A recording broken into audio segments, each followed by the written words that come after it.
Shri Venkateswara gold తాకట్టులో ఉన్న మీ బంగారాన్ని విడిపించి కొనబడును.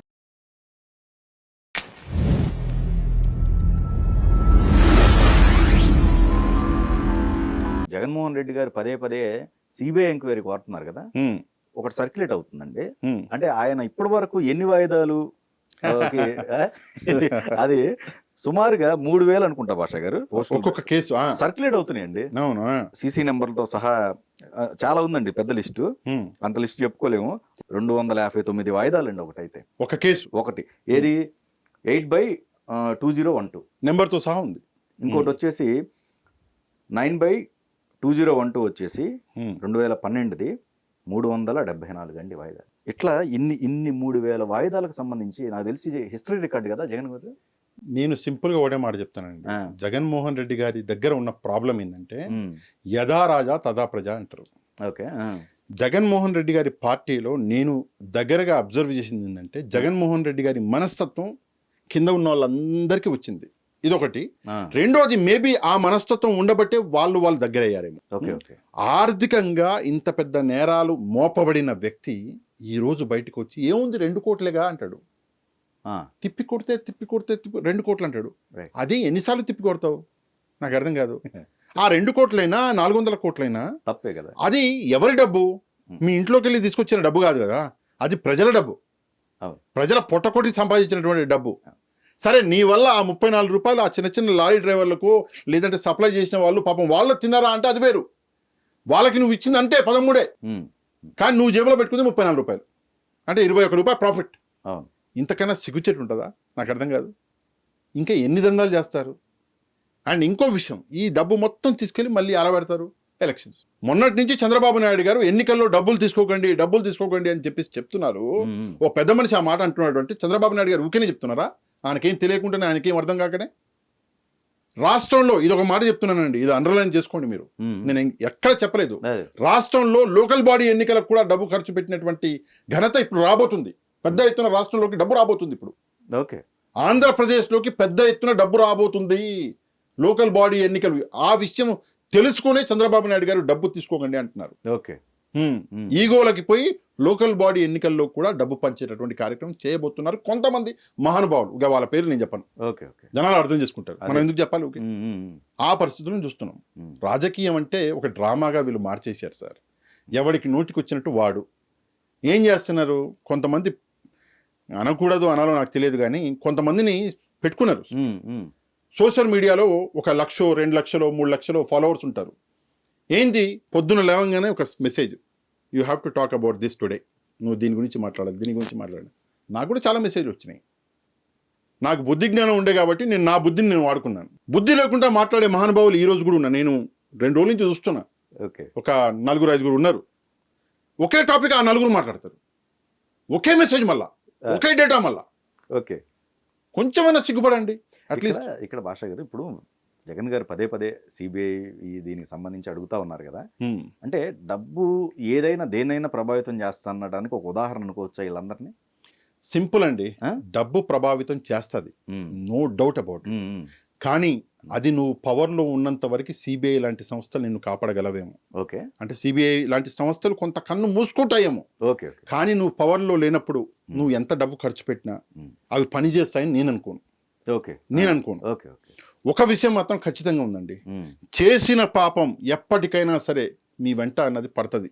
మీకు ఏదో ఒక రోజు ఆ పాపం అన్నది దానికి మీరు ఏదో ఒక రోజు కట్టివలసిందే. ఆ పాపానికి మీరు అనుకోవచ్చు, నేనేదో గంగలో మునిగినంత మాత్రాన నా పాపాలన్నీ పోతాయి, నేను ఒకసారి మక్కాకి వెళ్ళి వచ్చినంత మాత్రాన నా పాపాలు పోతాయి అని మనం అనుకుంటే మనం మూర్ఖులం. సో మీరు యాక్చువల్గా లా ఫీల్డ్లోనే ఉన్నారు కాబట్టి ఇన్ని వాయిదాలు ఈ టైప్ సాధ్యం కాదండి. సాధ్యం కాదు. నాకు తెలిసి మీరు ఒకసారి, అంటే ఎవరైతే ఈ డేటా మొత్తం బయట పెట్టారో వాళ్ళు ఒకసారి భారతదేశ చరిత్రలో ఎప్పుడైనా జరిగిందా కూడా బయట పెట్టాలి. అంటే కొంచెం కష్టం అది తెలుసుకోవడం, డేటా పెద్ద డేటా కదా. నాకు తెలిసి నేను చూసినంత వరకు, చట్టాన్ని నేను చూసినంత వరకు ఈ లెవెల్లో వాయిదాలు తీసుకున్న మగోడు ఎవరు లేడు అంటే ఇండియాలో. ఆ గౌరవం కూడా మనకి దక్కింది. 5 ఏళ్ళు ముఖ్యమంత్రి చేశాడు కదా సార్ ఆయన, ఆ గౌరవం కూడా మనకి దక్కింది. ఈ రోజు అత్యంత ఎక్కువగా ఫలానా వ్యక్తి మీద కేసులు ఉన్నాయి, ఫలానా వ్యక్తి మీద కేసులు ఉన్నాయి, ఫలానా రాజకీయ నాయకుడి మీద ఉన్నాయి, ఫలానా మొన్న నాకు ఒక మెసేజ్ పంపించారు. అది 3వ నెంబర్లో ఫలానా వ్యక్తి ఉన్నారు, ఆ లిస్ట్లో చంద్రబాబు నాయుడు గారి పేరు ఉన్నారు. విషయం ఏంటంటే, క్వశ్చన్ ఏంటి, అత్యంత ఎక్కువ కేసులు ఉన్నటువంటి పొలిటీషియన్ అంటే ముఖ్యమంత్రులు ఎవరు, క్వశ్చన్ అది. రాజకీయ నాయకుడు ఎవడు అంటే సార్ పేరు వస్తుంది. క్వశ్చన్ అది కాదు, అక్కడ క్వశ్చన్ అది పెట్టి కావాలని టాక్టికల్ గా చంద్రబాబు నాయుడు గారిని 3వ ప్లేస్తోనో 4వ ప్లేస్తోనో దూర్ చేసి ఆయన పేరుని బద్నాం చేసే ఒక కార్యక్రమం జరిగింది 3 రోజుల కింద అన్ని సోషల్ మీడియాలో. అదే ఒకవేళ ఆ క్వశ్చన్ మార్చుంటే అత్యంత ఎక్కువ కేసులు ఉన్నటువంటి రాజకీయ నాయకుడు ఎవరు అంటే జగన్ గారి పేరు వచ్చేది.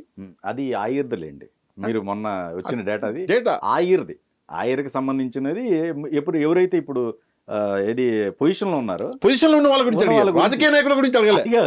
చాలా తెలివిగా అడిగారు question. So that is obvious. ఒక విషయం అండి, ప్రజల్ని మభ్యపెట్టడం ఆపేయండి. ఓకే, మీరు ప్రజల్ని మభ్యపెట్టడం అన్నది మొదటి నుంచి చేస్తున్న కార్యక్రమం, డే 1 నుంచి అదే చేస్తున్నారు.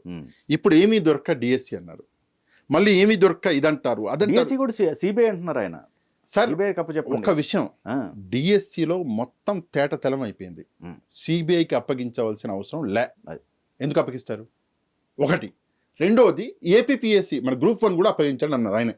డిఎస్సి గ్రూప్ 1 ఎందుకు అప్పగిస్తారండి? కోర్టే వద్దని కొట్టి మళ్ళీ చేయండి ఎగ్జామినేషన్స్ అన్నది. కోర్టు ఏమన్నది? సింగిల్ బెంచ్ ఈ ఎగ్జామినేషన్స్ క్యాన్సిల్ చేసి మళ్ళీ చేయండి అన్నది. మళ్ళీ ఎందుకు సిబిఐ? అల్టిమేట్గా సిబిఐ ఒక కేసు తీసుకుని కోర్టు దగ్గరికి వెళ్తుంది. అవును, కోర్టు జడ్జిమెంట్ ఇస్తుంది. ఆల్రెడీ జడ్జిమెంట్ ఇచ్చేసింది గ్రూప్ 1లో.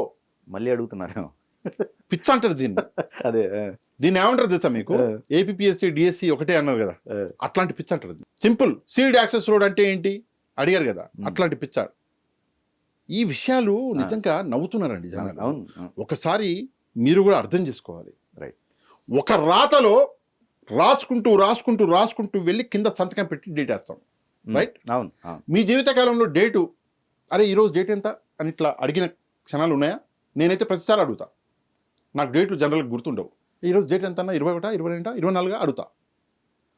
ఆయన ఏదో ఒక డేటు అటు ఇటుగా వేస్తే దానికి వీళ్ళు పట్టుకొని ఏం దొరకనట్టు కోతి కొబ్బరి చిప్ప అంటాం.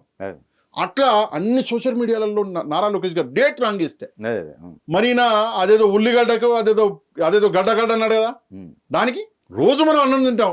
ఈయన కూడా రాశారు స్కూల్కి వెళ్ళి. ఇక అది ఆయనకి అర్థం కాలేదు, అది వేరే టైంలో. అది కూడా ఒకటి ఉంది వీడియో, తెలుసు, నేను అది కూడా చూసినా.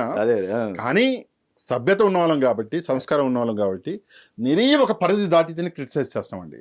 అవును, ఒక పరిధి దాటి మీరు ఏపీపీఎస్సి డిఎస్సి ఒకటే అంటే క్రిటిసైజ్ చేస్తామేమో కానీ మన పరిధుల్ని దిగజార్చుకొని మాకు ఒక వ్యక్తిత్వం ఉంటుంది కదా, క్రిటిసైజ్ చేయము. కానీ మీ వాళ్ళు చేస్తుంది అదే. పొద్దున్న లేస్తే సాయంత్రం వరకు నారా లోకేష్ గారు టార్గెట్. జగన్మోహన్ రెడ్డి గారు నారా లోకేష్ గారిని టార్గెట్ చేశా. చిన్న అది యూట్యూబరు 8,000 సబ్స్క్రైబర్ ఉన్నవాడు కూడా నారా లోకేష్ గారిని టార్గెట్ చేశారు. ఇదెక్కడ న్యాయం నాకు అర్థం కాదు. అంటే స్థాయి లేనివాడు కూడా ఈరోజు విస్తారితన మాట్లాడుతున్నారు. నిన్న యూట్యూబ్ ఛానల్ స్టార్ట్ చేసి పోయిన వారం ఒక 5,000 సబ్స్క్రైబర్ని కొనుక్కొని వీడియో 87 వ్యూస్ ఉన్నటువంటి ఒక యూట్యూబర్ కూడా నారా లోకేష్ గారి నుంచి రెచ్చిపోతున్నాడు. అదే ఈరోజు దరిద్రం. ఏం చేయలేము, ఎందుకంటే మన దగ్గర ఉంది స్వేచ్ఛ. ఏం చేయగలం? రాచరికం కాదు కదా.